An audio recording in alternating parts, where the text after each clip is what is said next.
Guys, তোমরা কেমন আছো? সরি আমার জানা লেগে গেছে। হ্যালো গাইস, তোমরা কেমন আছো? আশা করছি তোমরা ভালো আছো। আর আমি ব্লগটা শুরু করছি কটার সময় সেটাও বলে দিচ্ছি।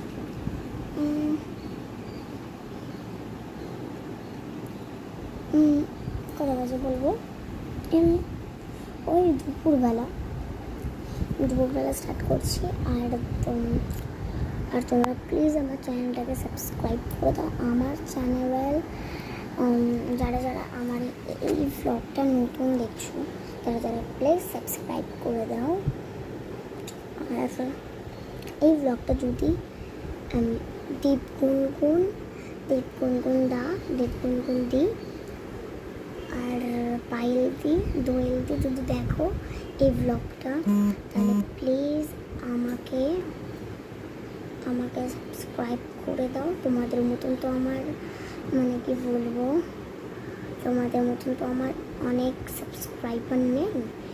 আমি কোনোদিনও প্লে বাটনও পাইনি একটা, আমার কি বলবো, প্লে বাটন আসবে না।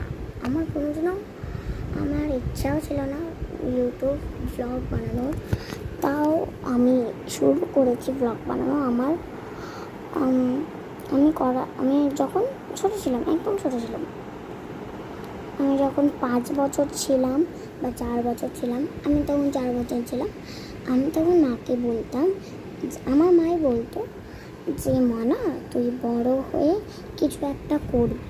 আর আমি বলতাম যে মা আমি ব্লগার হব। আর আমার মা বলতো না ব্লগার ওসব হতে হবে না। আর আমার মাই এখন বললো যে ব্লগার তুই খুবই ভালো করেছিস। আমার চুলে তেল দেওয়া হয়েছে, সরি, তো কিছু মনে করো। আর আমার ব্লগ তোমাদের কেমন লাগে সেটাও কমেন্ট করো। আর আমাকে একটা প্লিজ সাবস্ক্রাইব করে দাও। Bye bye.